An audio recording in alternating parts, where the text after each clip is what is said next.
Welcome to Lesson 4 in our series, The Leadership Style of Nehemiah. I'm your Adventure Bible Studies guide, Jimmy Seitz, and I want to thank you for joining me. It's a fascinating study.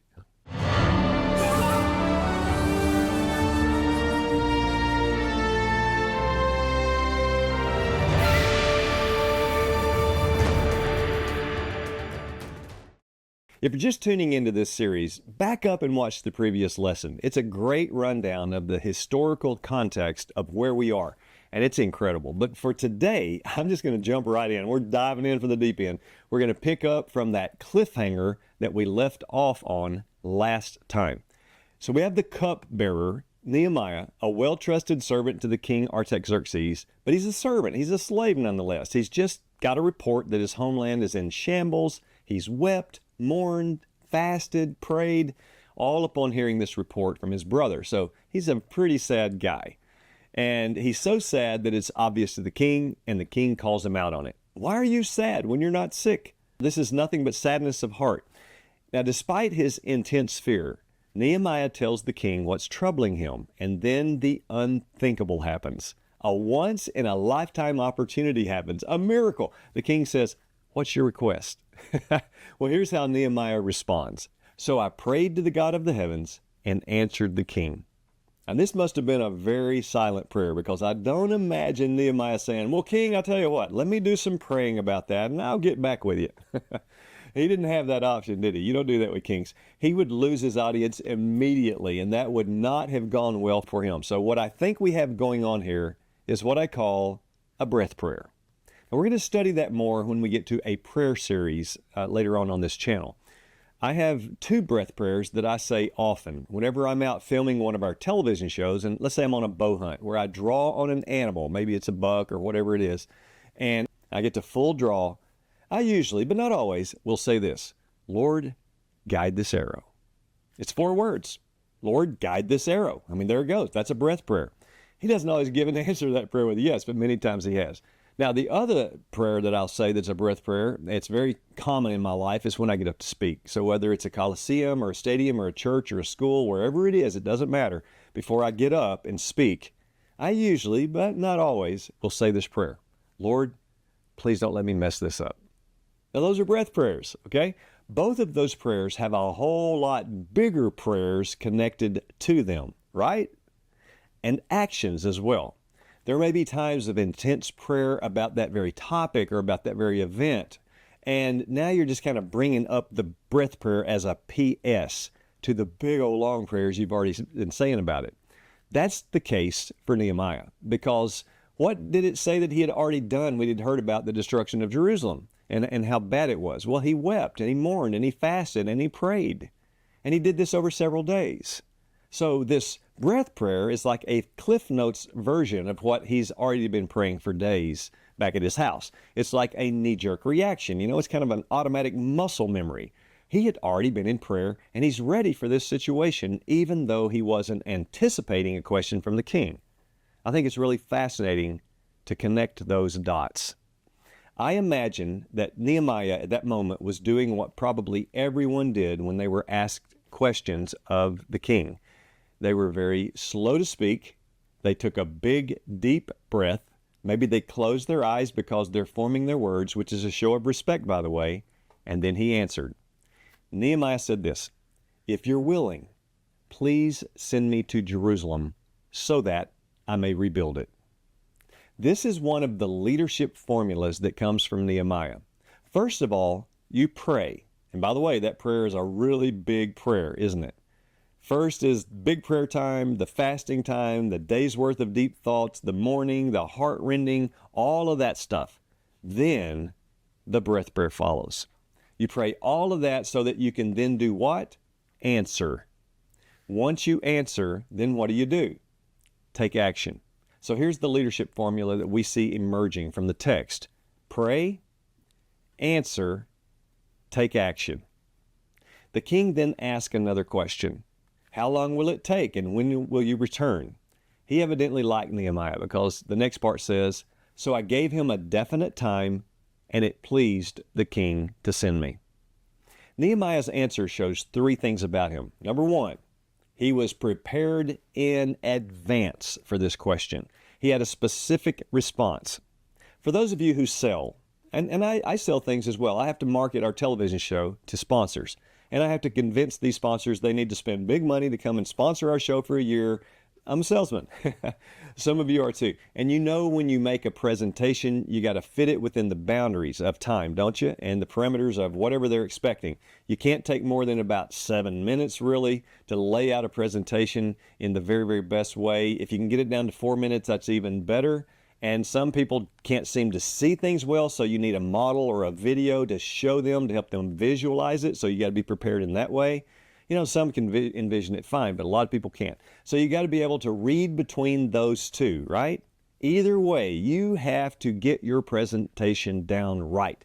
You don't want to go in there and sound too slick. You don't want to sound like an infomercial. You do want to be prepared. Once you've presented it, you can pretty well anticipate that they're going to ask questions.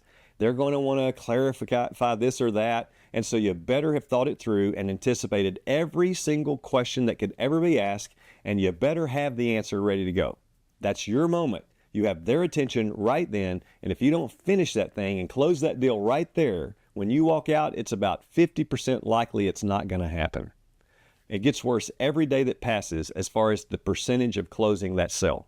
So here's Nehemiah. He's ready to go. He's got the answer to the question. That is a good trait for a leader. He's prepared.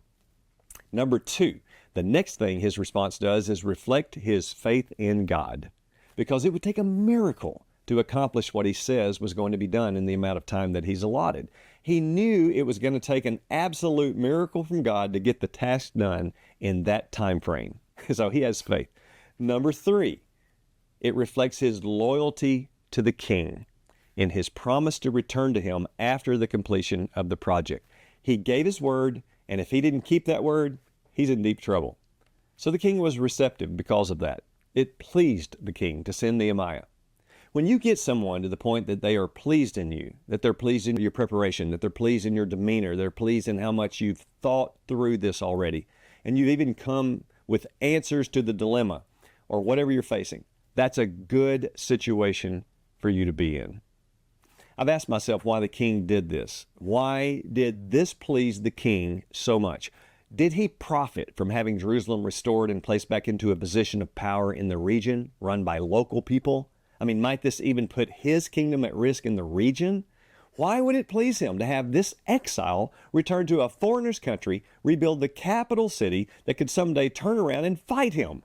Did it profit him to lose some of his best trained soldiers and cavalrymen to send them with Nehemiah? And now his army is not as tight there. Did it profit him to lose the very one that was keeping him alive and safe every day by testing his food?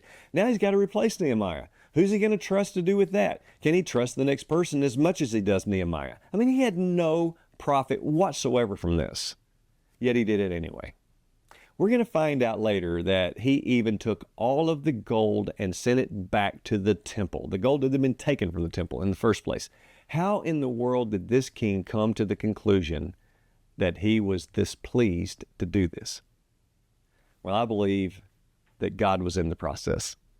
I think it's the only way you can answer that question. In other words, I believe God orchestrated the whole story. I believe God had Nehemiah placed there for that time. He put it in Nehemiah's heart to ask for help, even though it went against everything within his nature. A servant doesn't ask the king for anything.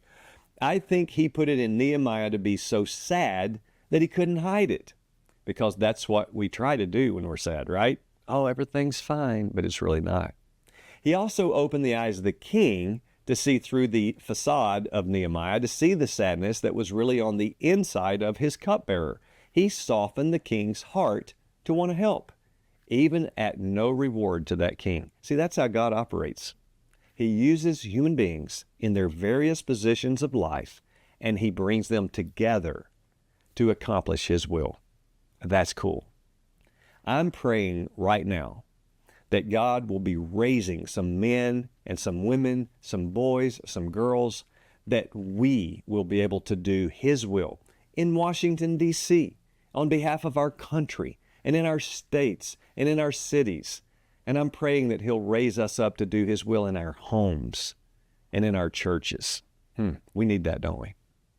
God really begins to show off sometimes, doesn't he? And he sure did in this story, because if you read on in chapter 2, verses 7 and 8, we find out that not only did this Gentile king give permission for this exiled Jewish guy to go to Jerusalem and rebuild it, but he actually wrote letters to the governors of the regions between Syria and Jerusalem, asking them to grant him safe passage.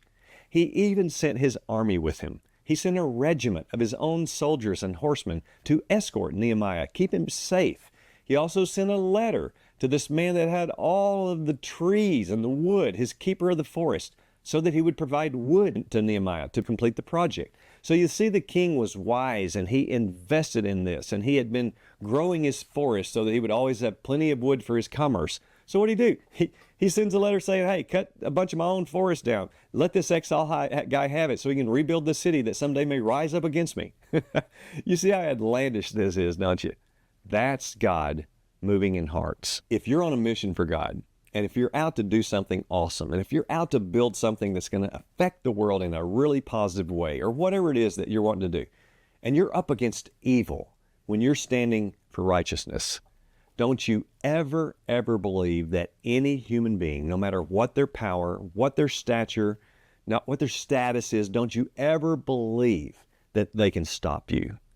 Romans 8:31, if God is for you, who can be against you? I mean, that's important, right? What it means is, if God is for you, nobody can be against you. And that's what David felt when he was up against Goliath. Now let's summarize. God worked through King Artaxerxes and Nehemiah, each with their own roles, to accomplish what he desired. That was the restoration of Jerusalem and the repopulation of Judah. And if I were to glimpse ahead just for a second, there's a lot of really fascinating things that are going to happen because of that. But we're going to hold off on that.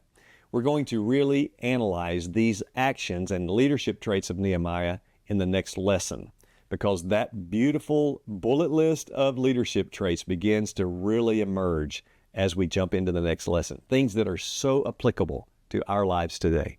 And I hope they bless you. So I'll see you at that lesson. God bless you.